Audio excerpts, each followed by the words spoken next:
Bonjour à toutes et à tous, bienvenue pour cet événement, pour ce webinaire où on va voir ensemble en cette fin de matinée comment maintenir la coopération interservices dans toutes les thématiques auxquelles tout le monde fait face, notamment sur le management hybride. Et donc, on va être ensemble jusqu'à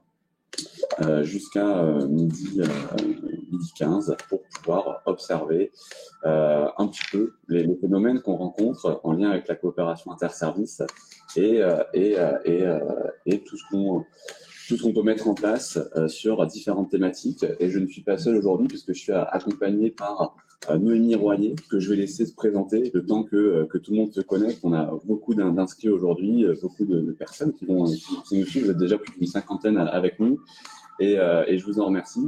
Et donc Noémie, je vous propose de nous en dire plus sur vous en tant que directrice d'expérience salariée au sein d'Acelis. Merci beaucoup Gabriel. Bonjour à tous, ravi d'avoir cette occasion d'échange avec vous. Donc, comme l'a dit Gabriel, je suis donc Noémie Royer, directrice du pôle expérience salariée au sein d'un cabinet de conseil qui s'appelle Acelis Conseil, qui travaille globalement sur les sujets d'expérience, expérience client, expérience usager, expérience patient et expérience salariée. Donc, moi, j'ai le plaisir de diriger le pôle qui se consacre à l'expérience salariée.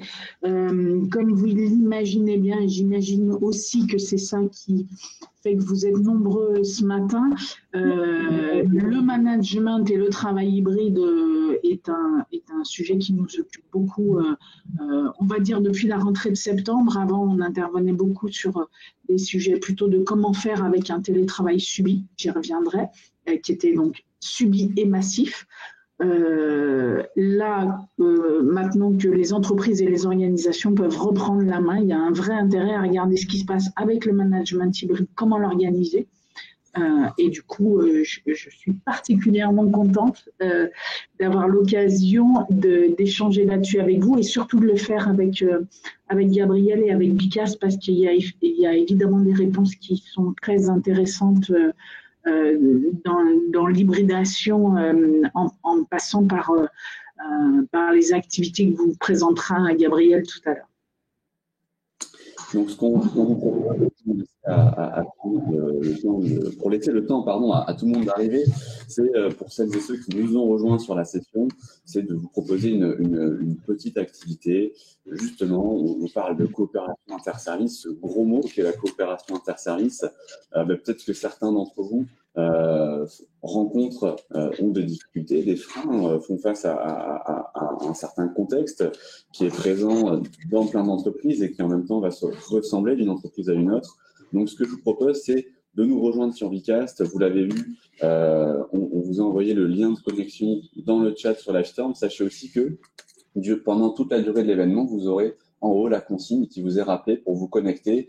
Pour vous connecter, vous pouvez vous rendre sur bicast.live et taper le code de session suivant qui est le 73 28 26.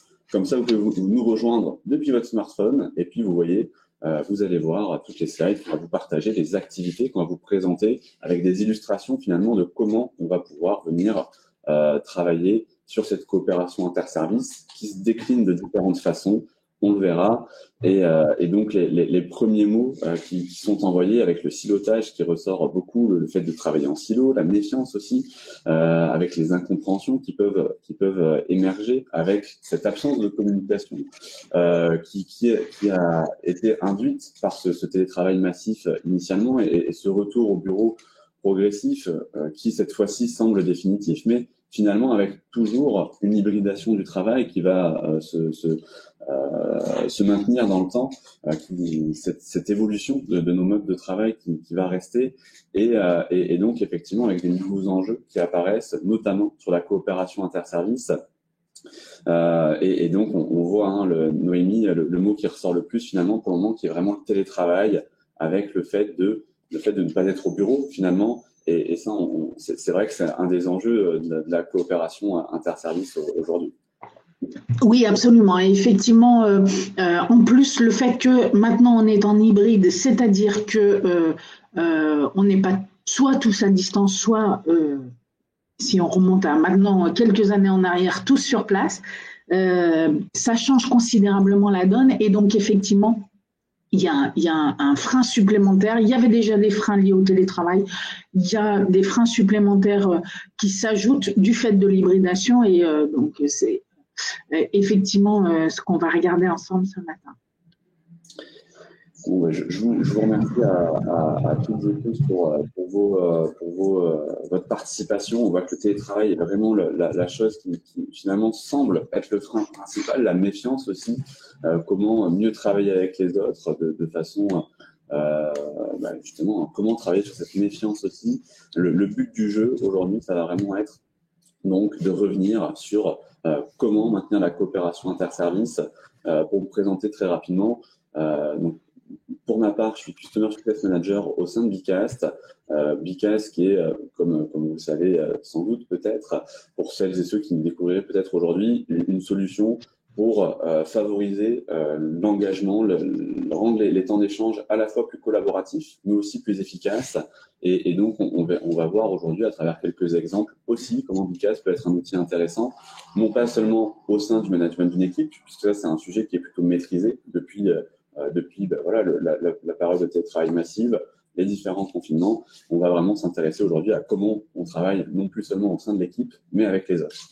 Et donc, je vais laisser la main à Noémie pour nous parler un petit peu des principaux enjeux liés à la coopération interservice et pourquoi il est intéressant d'y jeter un œil. Alors oui, absolument. Merci Gabriel. Effectivement, pour se redire pourquoi c'est important de s'intéresser à la coopération interservice, pourquoi on s'est dit avec Gabriel et avec l'équipe Bicast que ça pouvait être un bon sujet à partager avec vous.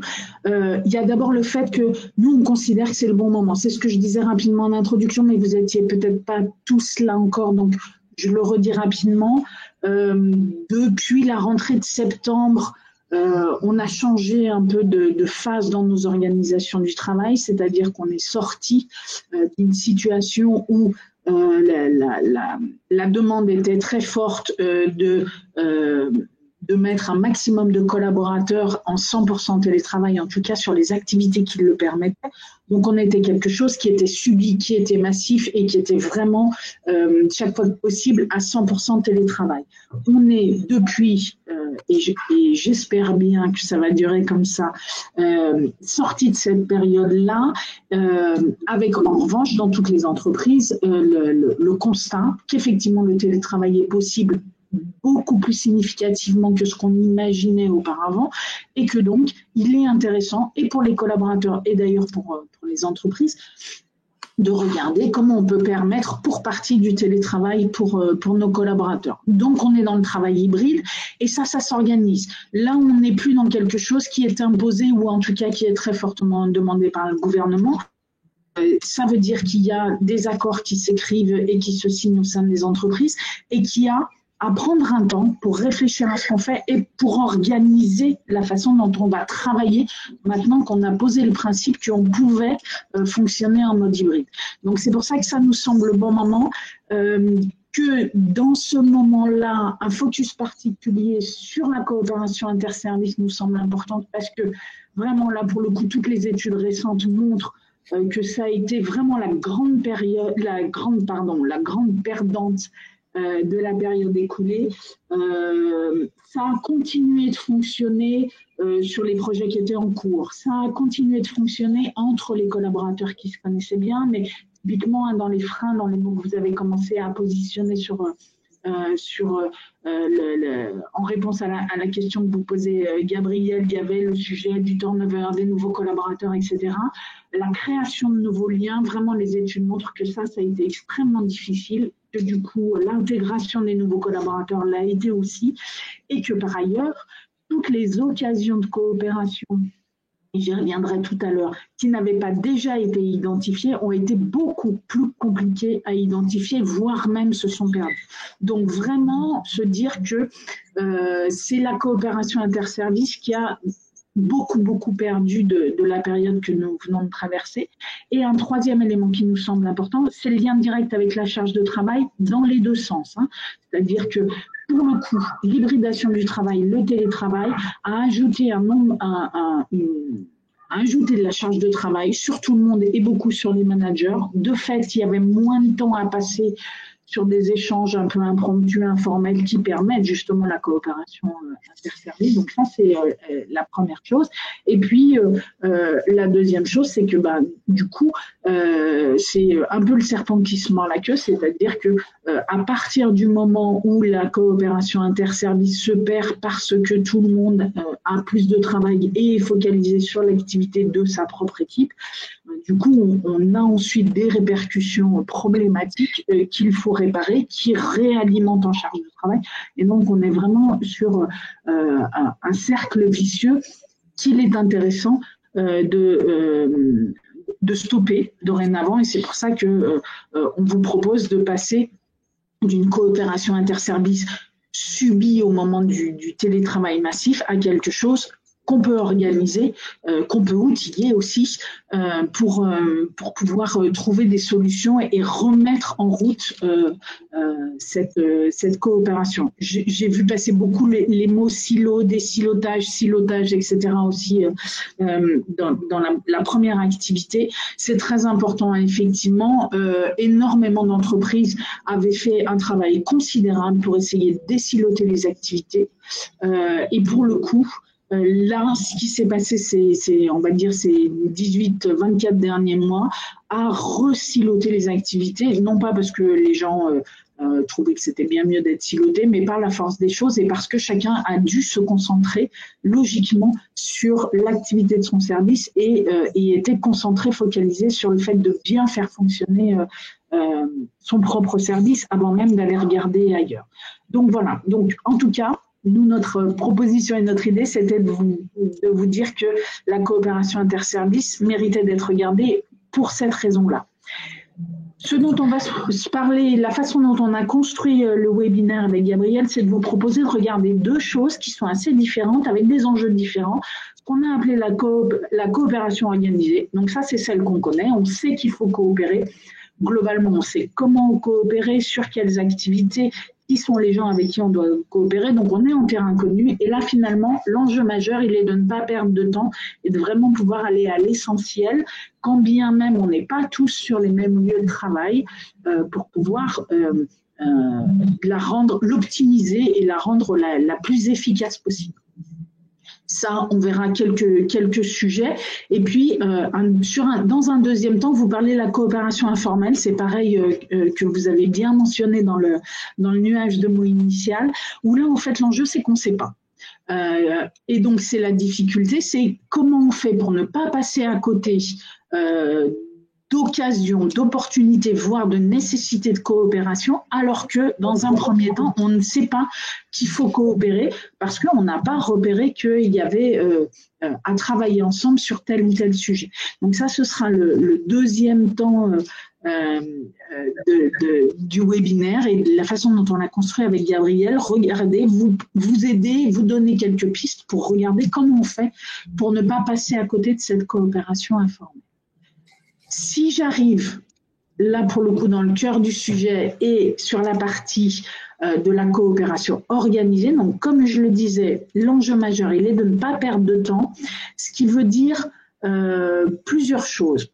Première chose, il y a à organiser, structurer, coordonner, positionner et les interactions et les informations. Il se trouve que la période de confinement et donc de télétravail massif a eu pour conséquence une augmentation exponentielle des outils de communication qu'on a utilisés, évidemment du volume de communication et d'interaction numérique qu'on a eu, et aussi des informations qui ont circulé à peu près partout, en fait, l'expression qui va le mieux, c'est dans tous les sens.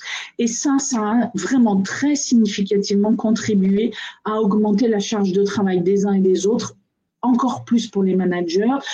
Aujourd'hui, nous, on intervient vraiment beaucoup sur des problématiques de surcharge de travail.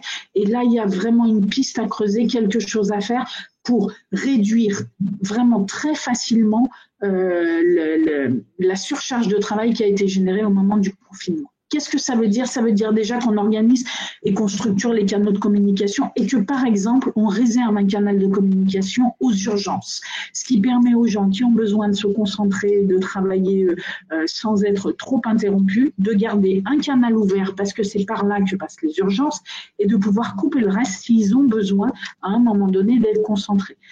Ça veut dire aussi qu'on utilise différents canaux selon qu'on fait circuler de l'information éphémère ou de l'information qui doit être conservée et qui doit laisser une trace. Enfin, pour le coup, je vais aller assez vite parce que c'est des sujets connus. Pour autant, c'est quand même vraiment important de faire cet exercice-là, de regarder quels sont les types de communication, les types d'interactions, par quel canal il passe aujourd'hui et de faire cet exercice, de le structurer, l'organiser et de poser quelques règles. Il n'y a pas besoin d'en poser beaucoup, mais de poser quelques règles pour que tout le monde s'y retrouve. Je pense que chacun d'entre nous, on a déjà eu ce moment où on se dit « Ah oui, tiens, il faut que je réponde à Gabriel ». En revanche, je ne me souviens absolument plus si la question qu'il me l'a posée, il me l'a posée par mail, par WhatsApp, par SMS, par Teams. Voilà, et donc je passe déjà du temps à essayer de retrouver par où est-ce qu'il m'a posé cette question pour la retrouver, la question, et pour lui répondre. Donc là, vraiment, vous avez beaucoup à gagner à faire ce travail d'organisation et de structuration.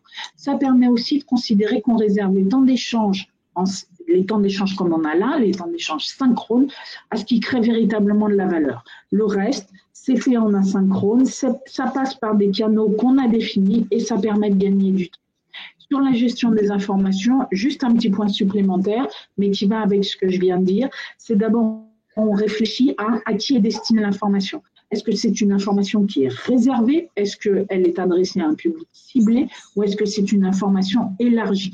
Se poser cette question-là, ça évite le phénomène qu'on a en ce moment vraiment énormément, qui est que chacun d'entre nous, nous recevons beaucoup trop d'informations par rapport à nos besoins réels et que nous consacrons énormément de temps dans la journée à devoir trier cette information.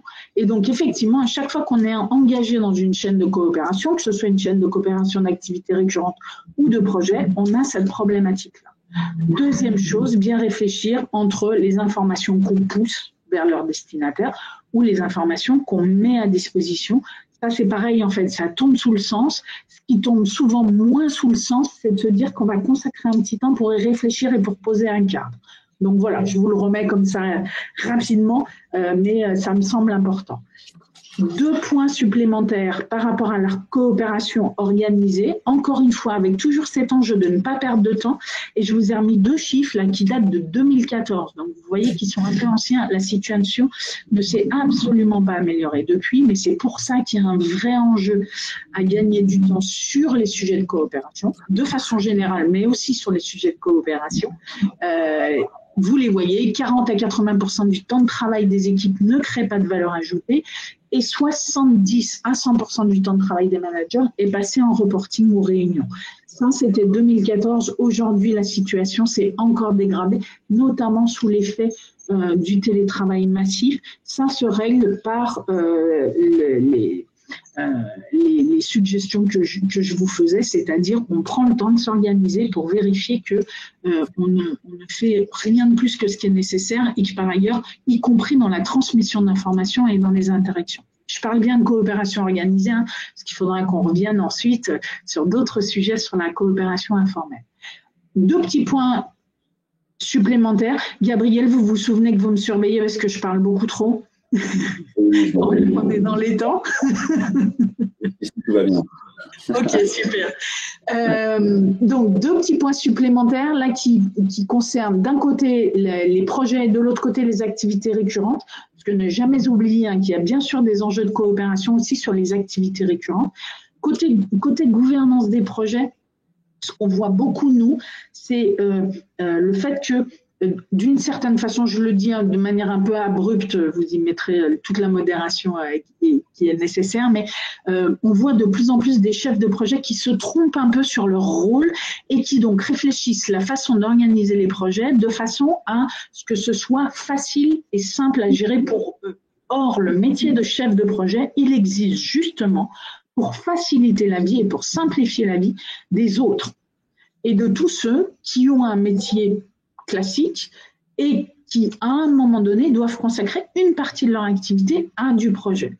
Donc ça, c'est très important. Je vais vous donner un exemple tout bête. Ça veut dire que un chef de projet, s'il réfléchit à se faciliter la vie pour lui, il va, pour récupérer des informations, organiser des réunions où il va inviter tout le monde, quand bien même certains vont avoir un intérêt à cette réunion pendant 5 ou 10 minutes. Ça fait perdre du temps à tous les gens dont ça n'est pas le métier de gérer des projets. Donc, il y a un intérêt à re-regarder la façon de travailler des chefs de projet. En tout cas, si vous reconnaissez des choses qui se passent dans vos entreprises, un intérêt à re-regarder le rôle du chef de projet et à le repréciser en lui faisant bien, en lui donnant bien à voir que sa façon de travailler doit justement faciliter et simplifier la vie des gens dont la gestion de projet n'est pas le métier principal, mais une activité supplémentaire qui vient se greffer sur leur métier principal. Pour ce qui est des activités récurrentes, combler les interstices, je passe vite, mais ça, on le voit, hein, c'est-à-dire que dans les activités de coopération, le problème, c'est la frontière entre deux équipes et ce qu'on perd à cet endroit-là.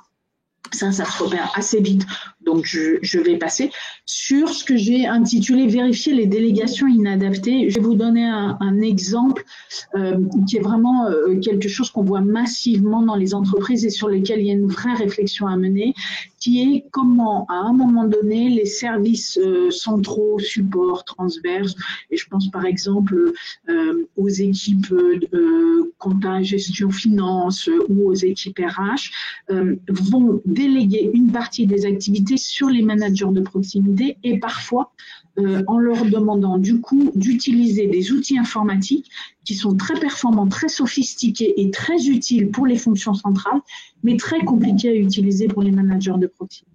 Donc là, il y a des choses à regarder aussi parce que ça veut dire qu'en fait, encore une fois, je suis sur le sujet de ne pas perdre de temps. Ce que l'équipe RH ou compta va gagner à déléguer des tâches sur les managers de proximité, en fait, elle va le gagner, mais on va le perdre x2, x3, parce que les managers de proximité, d'une part, ce n'est pas leur métier, d'autre part, ce ne sont pas leurs outils métiers, et donc ça leur fait perdre énormément de temps. Donc, si on veut regarder ça vraiment à l'échelle de la coopération interservice, il y a à regarder ça. Voilà sur la façon de gagner du temps, mais sur la partie coopération organisée, mais il y a aussi des choses qui viennent en soutien là, de ce que je vous ai évoqué, notamment sur comment on fait pour se passer de l'information sur les activités récurrentes et comment on peut outiller la gestion de projet en mode hybride, où là, pour le coup, Gabriel a préparé un certain nombre de choses qui me semblent particulièrement intéressantes.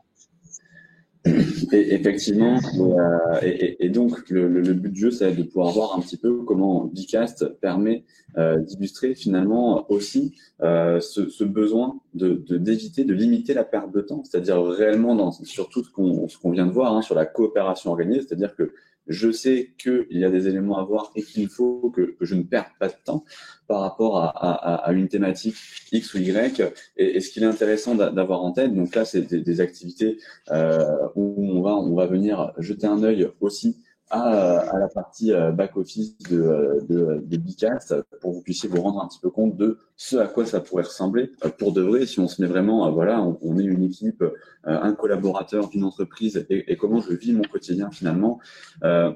Le premier enjeu, c'est qu'il ne faut pas réduire la coopération organisée à la gestion de projet, comme le soulignait Noémie. Et donc, finalement, si on prend un exemple très simple, hein, je pourrais très bien avoir un besoin d'amélioration de pratique entre un service et un autre. Et là où Bicast pourra être intéressant, c'est que finalement, là, on est sur une présentation, sur une session sur laquelle, avec Noémie, on donne le rythme. C'est-à-dire que quand on avance dans la présentation, vous avancez avec nous depuis les smartphones ou les ordinateurs sur lesquels vous êtes connectés à Bicast. Mais en fait, il faut savoir aussi qu'on peut tout à fait venir faire des présentations sur lesquelles les participants sont autonomes pour avancer, revenir en arrière, etc. Et donc, avec l'activité que vous voyez à l'écran ici, qui est l'activité métaphore, Bicaz va vraiment être très intéressant pour venir maximiser cette coopération organisée. On parlait de réduire les informations inutiles, de maximiser les temps d'échange synchrones. Marvin nous disait tout à l'heure, c'est tellement vrai ce que Noémie disait par rapport au fait que trop de canaux de communication, trop de perte de temps. Et donc, l'idée, ça va être de venir voir comment, par exemple ici, sur un cas très pratique, on a besoin de faire une amélioration pratique, on va pouvoir venir solliciter un outil. Donc là, dans notre exemple présent Bicast, pour être capable, en fait, de venir préparer cette coopération organisée et de la rendre plus efficace. On parlait de la méfiance qu'il y a dans le nuage de mots, vous parlez de méfiance aussi.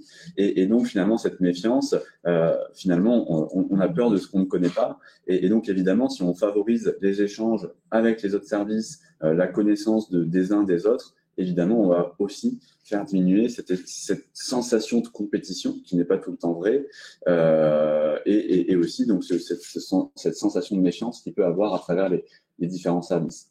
Et donc ici, à travers ce que vous voyez à l'écran, qui est donc l'activité du speedbot que vous connaissez peut-être, une activité de gestion de projet où en fait on va avoir des objectifs qui sont matérialisés par l'île, et vous voyez qu'on va venir ensemble, on va pouvoir travailler pour venir voir en fait par rapport à nos objectifs, quelles sont nos forces, nos contraintes, etc. Et donc c'est une activité qu'on peut tout à fait venir faire en amont pour préparer un échange, pour préparer préparer la coopération et maximiser son efficacité. Vous voyez également que le deuxième exemple, là où Bicaz pourra aussi être intéressant dans cette coopération organisée, on va rentrer sur des exemples plus liés, davantage liés à la gestion de projet. Là, on est vraiment sur, ici, vous voyez, sur une activité tableau où finalement, on pourrait aussi se servir de Bicaz vraiment pour un pilotage de projet où on va venir travailler avec chaque rôle finalement, chaque partie prenante du projet, que ce soit à travers sur d'ailleurs un cas de figure interne, externe, hybride, etc. Et comment on va pouvoir venir s'assurer de l'évolution, de l'avancée des éléments, tout en évitant une nouvelle fois les temps d'échange superflus, c'est-à-dire que tant que les tâches avancent, que tout est bien organisé, on peut très bien piloter le projet assez facilement. Et puis ensuite avoir des temps d'échange qui vont nous permettre de venir valider certains points, l'avancée de certains éléments, etc. Enfin, la dernière activité aussi, sur cet exemple-ci, il y a de plus en plus de services support au sein des entreprises qui vont venir faire justement des travails au sein de différents services. Et donc, là, ce que vous allez aussi pouvoir venir mettre en place au sein de Bicast, c'est, je dirais, de la gestion d'activités plus complexes, avec ici l'activité Canva, qui est une activité de tableau blanc, où en fait, vous pourriez aussi tout à fait venir, vous le voyez ici, travailler à travers différentes équipes. Là, l'exemple ci-dessus, c'est la fleur du lotus, où en fait, on va venir au centre de notre fleur ici, de l'ensemble des carrés qui symbolisent la fleur, venir identifier un problème principal sur lequel on va être en mesure, vous voyez, de venir travailler avec les différents services. Et encore une fois, pourquoi pas le faire en amont, c'est-à-dire avoir un temps de coopération organisé prévu, mais très concis. On va venir cadrer un projet, puis chacun puisse travailler ensuite aussi à son niveau avant de remettre d'autres échanges où on va pouvoir avancer sur les différentes thématiques qui ont été identifiées.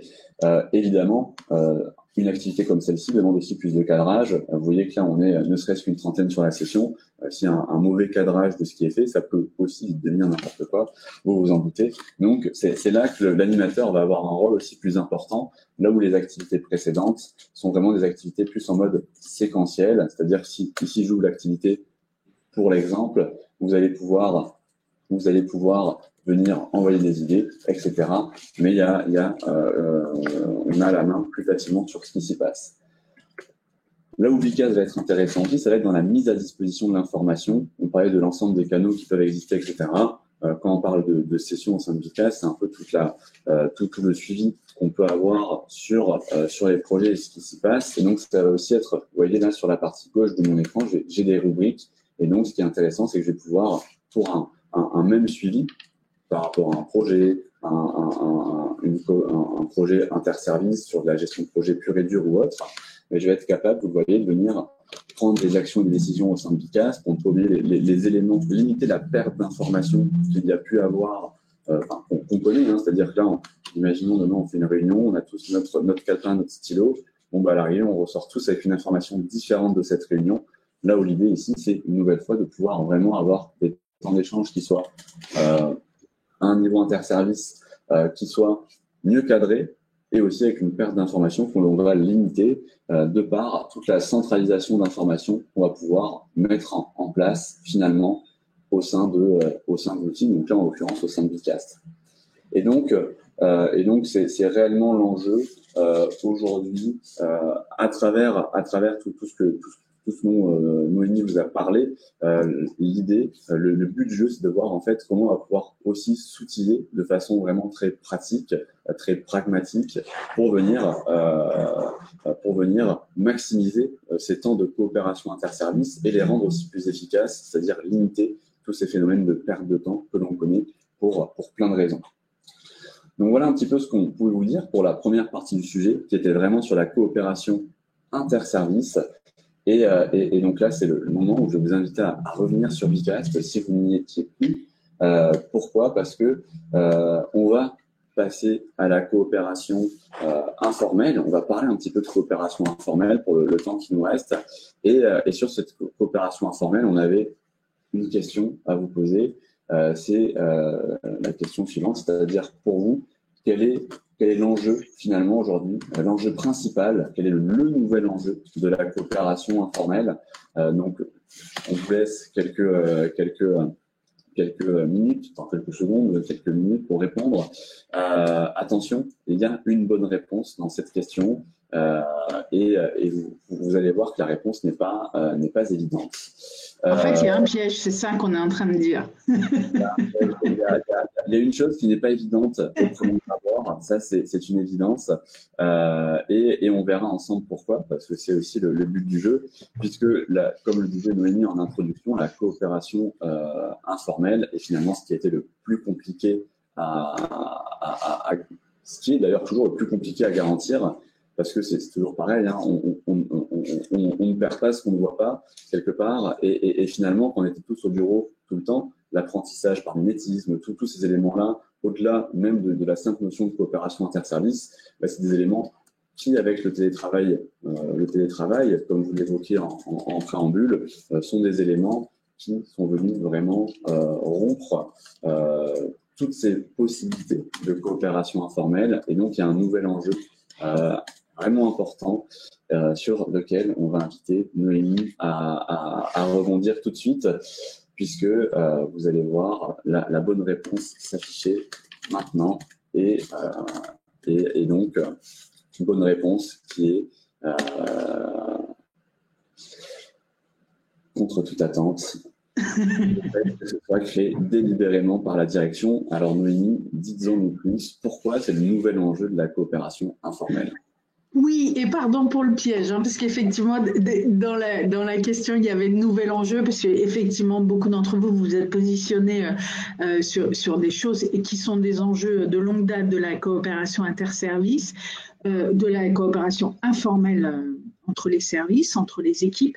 Là, aujourd'hui, ce qui se passe et ce qui nous semble important, à nouveau, hein, comme le disait Gabriel, c'est comment on ne passe pas à côté, c'est-à-dire quand on est tous, alors j'ai pour habitude d'essayer d'illustrer un peu le management hybride, alors soit avec des cosmonautes qu'on essaye de ne pas perdre dans l'espace et qui doivent garder un lien avec leur base, soit là, et puis en plus ça fait des jolies images, les ailes, mais le sujet c'est quand même ça, hein, c'est-à-dire quand on est à distance les uns des autres, on n'a plus d'endroits, de passages, de machines à café, de cafétéria, de lieux, y compris d'ailleurs les lieux services généraux. Peut-être dans certaines entreprises, vous avez des endroits, soit de conciergerie, soit les endroits où on peut passer quand on a un problème informatique. Tous ces lieux de rencontre, en fait, et de rencontres inopinées, n'existent plus, ou en tout cas sont beaucoup moins des lieux où on a des opportunités de rencontrer des gens qu'on ne croise pas habituellement, avec qui on peut engager une conversation et avec qui on va se rendre compte qu'en fait, on est en train de travailler sur des sujets qui ne sont pas les mêmes, mais qui sont un peu voisins ou qui ont des répercussions les uns sur les autres, et où du coup, il y a une vraie nécessité à minima se parler et vraisemblablement à coopérer. C'est ça l'enjeu de la coopération informelle, c'est que on ne sait pas à l'avance qu'on a à travailler ensemble, et c'est dans les moments où on va se parler, j'allais dire quasiment juste pour se donner des nouvelles et avoir un peu des conversations d'ascenseur, qu'on va repérer à ce moment-là, en prenant des nouvelles de ce qu'on fait les uns les autres, qu'on va à ce moment qu'il y a un vrai intérêt pour notre entreprise, pour nos services et pour nous-mêmes à travailler ensemble pour améliorer l'efficacité de ce qu'on est en train de faire, ou sa pertinence, ou sa conformité, etc. etc. C'est pour ça que la bonne réponse qu'on vous a proposée, c'est qu'il fallait que du coup, alors la direction au sens de l'instance qui organise les choses au sein d'une entreprise, aujourd'hui s'immisce plus dans la coopération informelle, même si évidemment c'est totalement contre-intuitif, mais il y a des choses à faire, c'est-à-dire que à partir du moment où il y a moins de rencontres inopinées, il faut qu'il y ait plus d'échanges organisés pour maintenir une forme de régularité des échanges. Là, je vous ai mis 3-4 mots-clés qui sont vraiment importants tous. Il faut que ces échanges soient réguliers, c'est-à-dire il faut maintenir une habitude de conversation et d'échange entre les équipes, quand bien même elles n'ont pas identifié qu'elles avaient des choses à faire ensemble. Et ça, pour que ça se maintienne, il faut que ce soit régulier. En revanche, il ne faut pas que ce soit artificiel. C'est pour ça que je vous propose de le réfléchir. Il faut, alors, soit c'est utile et convivial, soit au moins un des deux. Il faut que ce soit des temps utiles, soit des temps conviviaux. Et il faut qu'il soit peu chronophage, parce que quand bien même on aura gagné du temps sur la coopération organisée, il ne faut pas non plus que les gens se disent qu'ils vont consacrer énormément de temps à la coopération informelle, parce que sinon ils ne se rendront plus dans les temps d'échange ou dans les points de rencontre qui seront organisés. Je vous ai pris quelques exemples ici, certains sur lesquels je peux aller plus ou moins vite parce que Gabriel, vous avez prévu d'en illustrer 3 qui sont vraiment intéressants. Peut-être, alors découvrez vos collègues, je vous laisserai le présenter. La question de l'agora virtuelle aussi, vous l'avez illustré, donc je la laisse. En revanche, le Vimy Réunion, qui est une pratique qui s'organise dans de plus en plus d'entreprises et qui est très intéressante, c'est, alors là pour le coup, il faut le faire avec les services dont on sait qu'il y a des enjeux de coopération importants et fréquents, quand bien même on ne sait pas encore sur quel sujet, mais on voit que dans les tenants et les aboutissants de nos activités respectives, il y a évidemment des choses à minima coordination et vraisemblablement de coopération, en tout cas des choses à travailler ensemble. Là, il y a un certain nombre d'entreprises maintenant qui, dans les réunions d'équipe, invite un collaborateur d'une autre équipe. Donc ça peut se faire par tirage au sort, ça peut se faire en fonction des métiers, ça peut se faire en fonction des disponibilités, ça peut se faire de plein de manières différentes, mais toujours est-il que c'est intéressant quand vous faites une réunion d'équipe d'accueillir de temps en temps un collègue d'un service ou d'un autre. Alors, quand je dis de temps en temps, mais toujours avec ce sujet de la régularité qui est importante et qui va, lui, pouvoir, du coup, vous entendre sur vos activités, réagir éventuellement par rapport à des choses qu'il sait qui se passent dans son équipe ou dans sa direction, voire même ensuite entendre des choses qu'il va rapporter à son équipe ou à sa direction en disant « Tiens, au fait, eux, ils travaillent là-dessus ». Voilà, donc vous voyez de la circulation d'informations qui se fait de cette manière-là. Un peu dans le même esprit, il y a ce que j'ai appelé là les codirent miroirs. L'autre appellation qu'on voit assez fréquemment, c'est les cafés équipes. Donc là, vous avez certainement beaucoup parmi vous déjà mis en place des cafés d'équipe, où là, dans l'équipe, on se prend un petit temps ensemble pour se donner des nouvelles. On peut faire la même chose. Et alors ça, pour le coup, moi, je l'ai vu faire même de longue date, avant même le travail hybride, voire même le télétravail. C'est-à-dire de chaque semaine ou chaque mois, selon les besoins et les impératifs de votre activité, avoir un collaborateur de votre équipe qui va participer à un café dans lequel il y aura un représentant de chaque équipe et où là, les gens se donnent des nouvelles. Et ça peut se faire aussi en appui sur l'agora virtuelle. Hein, je crois, Gabriel, qu'on peut s'appuyer sur ce que vous allez montrer pour voir un peu ce que ça fait. En tout cas, c'est pour partager les actualités de l'équipe, ce qui veut dire que parmi ces représentants, tout le monde entend l'actualité des différents services et peut ensuite récupérer toutes ces informations pour en faire part au reste de sa propre équipe. Donc, vous voyez, ça fait de la circulation d'informations. Il ne prend pas beaucoup de temps parce que il faut le faire court et que par ailleurs, ça mobilise une personne par équipe. Hein. Il ne faut pas que toute l'équipe vienne dans ces points-là. Ça peut tourner, bien sûr, en fonction des disponibilités, des envies, etc. Mais ça fait partie des choses qui permettent justement qu'on continue à se parler régulièrement et qu'on puisse identifier là où il y a besoin de passer de cette coopération informelle à de la coopération organisée parce qu'il y a du travail à faire ensemble. Peut-être dernier petit exemple, celui que j'ai appelé déambulation quotidienne, mais qui est très important parce qu'il produit des effets qui sont vraiment très précieux dans le maintien d'un lien et le maintien des possibilités de coopération informelle. Alors, ça peut se faire de deux façons. Soit vous savez qu'il y a un certain nombre d'équipes avec lesquelles, à nouveau, vous avez ces enjeux de coopération parce que vous savez que vos activités ont des répercussions les unes sur les autres. Et là, c'est intéressant, soit par tirage au sort, soit de manière organisée, peu importe, de se dire que un membre de votre équipe va, chaque jour, passer dire bonjour aux autres équipes que vous avez repérées comme étant des équipes avec qui vous avez des enjeux de coopération importants. Ça prend un peu de temps, on va se dire bonjour, etc. Mais franchement, pour l'avoir vu faire en tant que manager au sein de mon équipe, par certains de mes collaborateurs, ça faisait qu'on avait quasiment toujours un temps d'avance sur ce qui était en train de se passer dans l'entreprise et la façon dont nous-mêmes, on allait nous organiser pour tenir compte de ce qui était en train de se passer dans les autres équipes. Donc, ça fait vraiment des choses très précieuses. Et puis, surtout, ça fait des habitudes d'échange. Ça fait que les gens se connaissent. Ça fait qu'ils se rencontrent régulièrement. Et donc, c'est voilà, c'est un peu plus chronophage, ça, parce qu'effectivement, on ne passe pas juste faire serrer des mains ou saluer les gens comme pourrait le faire la reine d'Angleterre. Mais il faut prendre le temps de la conversation, etc. Donc, ça prend un peu de temps, mais ça apporte... voilà, si vous faites partie de ces équipes ou de ces services où vous savez que vous pouvez être très fortement impacté par les activités qui se produisent dans d'autres équipes, ça peut valoir le coup de vous dire que vous allez consacrer le temps pour ça. Quelque chose de beaucoup moins chronophage et beaucoup plus facile, c'est de considérer que dès lors qu'on est au bureau, plutôt que d'envoyer un mail pour passer une information ou passer un coup de fil, on va se déplacer, ce qui permet de se voir et par ailleurs de croiser du monde aussi dans les couloirs au moment où on se déplace pour aller voir tel ou tel.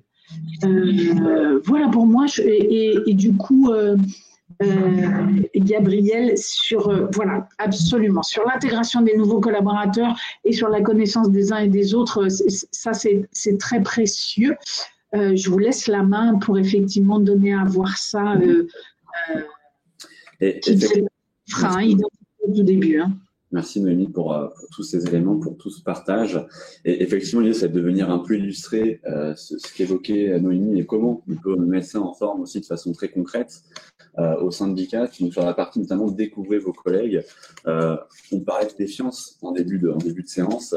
C'est vrai que finalement, voilà, c'est un élément vraiment important. Et ce qui peut être intéressant sur toute la coopération informelle, comme on l'a vu, c'est qu'il y a de plus en plus besoin d'organiser ces temps d'échanges informels, de prévoir des créneaux qui vont permettre de mettre ça en place.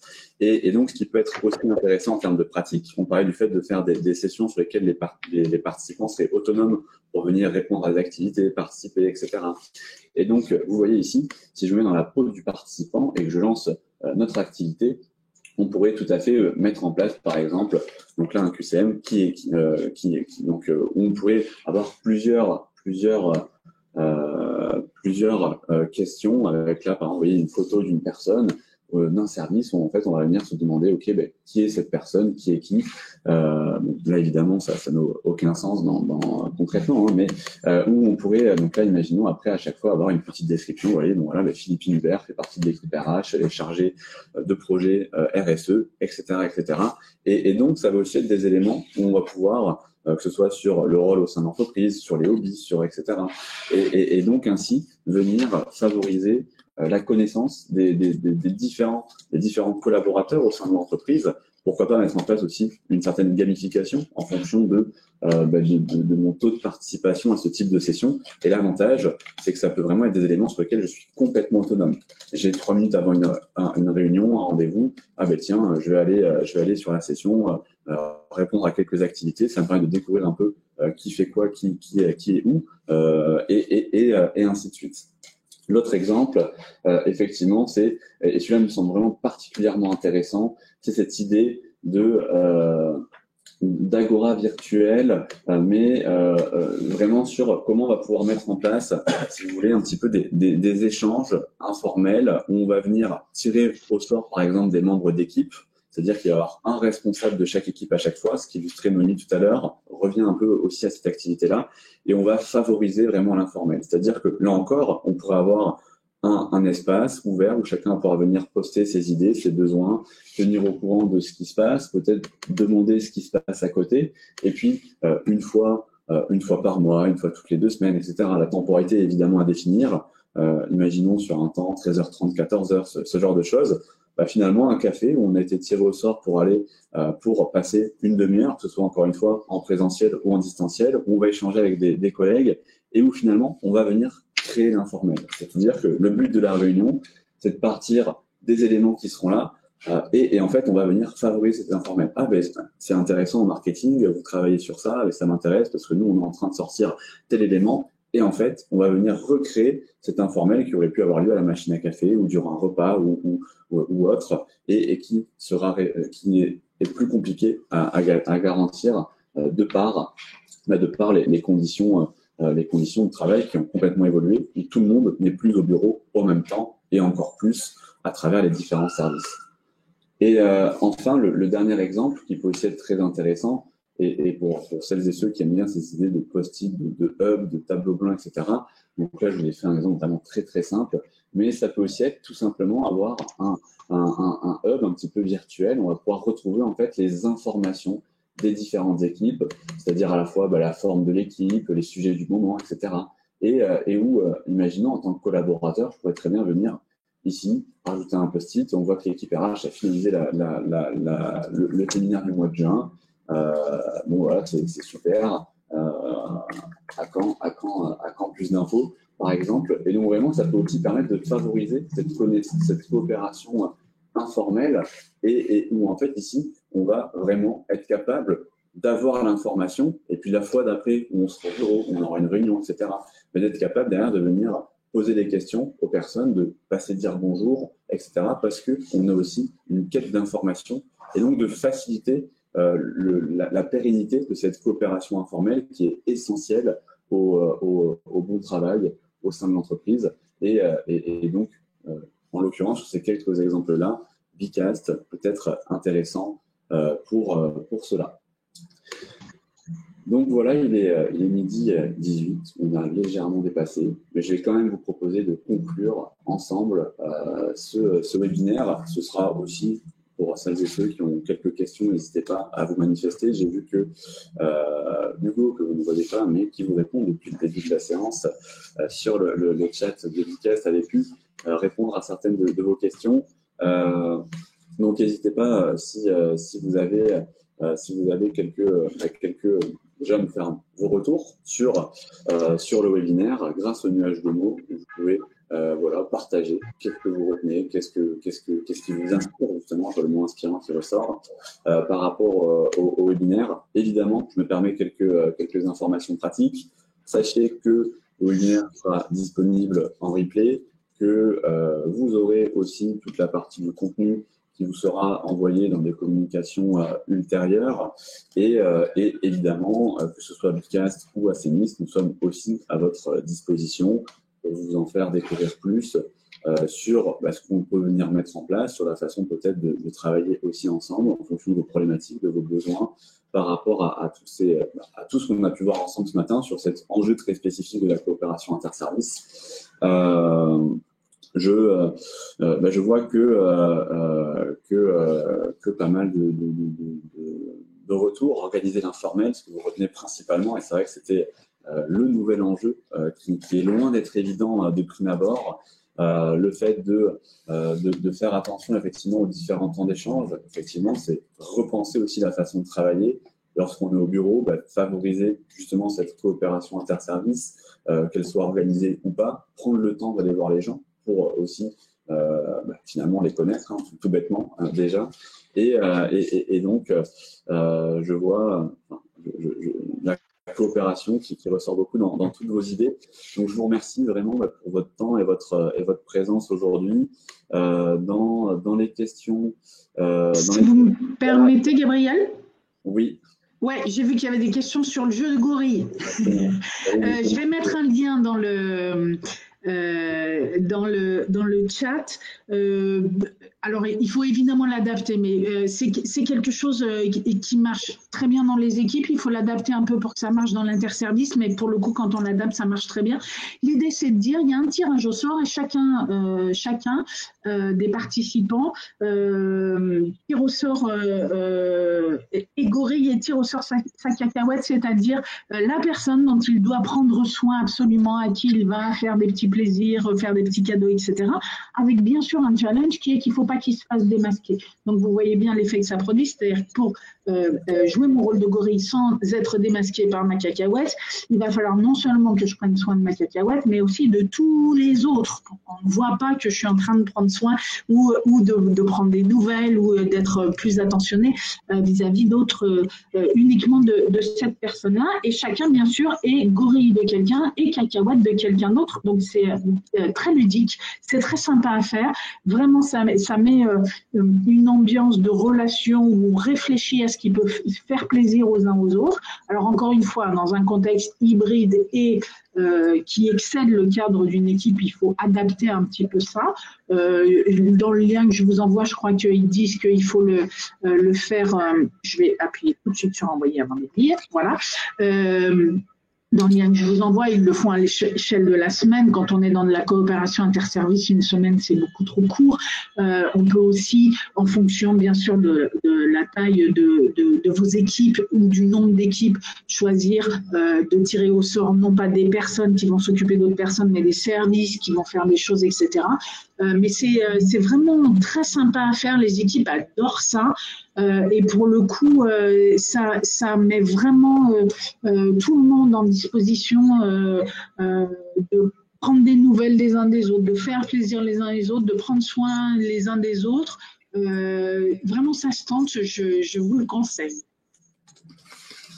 Oui, effectivement, on peut que l'adopter après pareille description. Alors, est-ce qu'il y avait d'autres questions ? À première vue, j'ai l'impression qu'il y avait une autre question de Mathieu qui demande quelles sont les différences entre Bicast et Klaxoon. Alors, je vais vous laisser répondre très rapidement à cette question, et évidemment, n'hésitez pas à nous solliciter si besoin, mais dans l'idée, pour faire vraiment très simple, Bicast va être beaucoup plus séquentiel que ce que l'est Klaxoon, et finalement, c'est des outils qui vont pouvoir, qui peuvent être vus comme des outils concurrents, mais qui peuvent aussi être complémentaires sur certains aspects. C'est-à-dire que Bicast, ce qui va être très intéressant, c'est que c'est un outil qui est vraiment hyper facile. Le but du jeu, c'est que, voilà, on n'a pas de coopération interservice. Dans cet exemple-là, si on reste sur cette thématique-là, aujourd'hui, on a tous besoin de coopérer. On a tous des réunions, des formations, des ateliers. Et donc, finalement, des personnes sont animatrices, sont coachs, sont agilistes, etc. Et donc, c'est le métier qui vont donc vouloir aller très loin dans certaines animations. Mais en fait, peut-être que lorsque je suis manager, lorsque je suis chef de projet, etc., et que j'ai des réunions à animer, mon rôle premier n'est pas forcément d'être animateur de réunion. Et donc, l'intérêt de Bicast, c'est que ça va vraiment être très facile, vous voyez, comme on l'a fait aujourd'hui, d'avoir une présentation PowerPoint à laquelle je vais venir intercaler des activités et qui va me permettre, même sans être un expert de l'animation, de pouvoir très facilement venir rendre des réunions qui sont plus engageante, plus collaborative, mais aussi plus efficace, parce que ce qu'il faut savoir, c'est que lorsque vous travaillez avec Bicast, vous avez tout un espace documentaire où en 3 clics, vous pouvez télécharger le compte rendu de la réunion, ce qui vous permet évidemment de gagner beaucoup de temps. Klaxoon, ça va être un outil beaucoup plus compliqué de prise en main, qui est vraiment destiné à un public expert. C'est-à-dire, par exemple, le tableau blanc de Klaxoon va être beaucoup plus poussé que celui de Bicast, mais parce que c'est quelque part limite la fonctionnalité principale, l'angle d'attaque principal de Klaxoon, c'est de dire, OK, vous allez pouvoir aller très loin dans l'animation d'atelier, mais ça implique d'être un expert de l'animation. Donc, ça va vraiment être des outils différents. Et aujourd'hui, on est intégré au sein de beaucoup de grands groupes et qui, en fait, vont avoir Bicast déployé à un niveau cadre, à un niveau groupe, c'est-à-dire que l'intégralité des collaborateurs ont accès à la solution et par exemple, des licences Klaxoon dispatchées pour certains services qui vont avoir besoin d'aller plus loin sur certaines spécificités. Donc voilà un petit peu pour la différence entre les deux. Je ne sais pas s'il y avait d'autres questions. A priori, il me semble qu'on a fait le tour.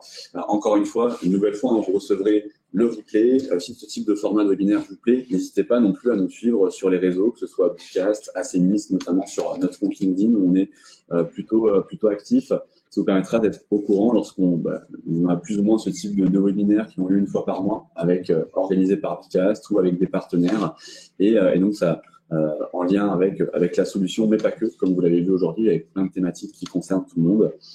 Donc, une nouvelle fois, merci à vous pour votre temps, pour vos questions cette fin de webinaire. Merci Noémie pour votre participation et votre éclairage sur tous ces sujets. Et puis, je vous souhaite une excellente journée, un bon appétit et je vous dis à bientôt pour de prochaines aventures. Très bonne journée à tous. Merci beaucoup, Gabriel. À bientôt.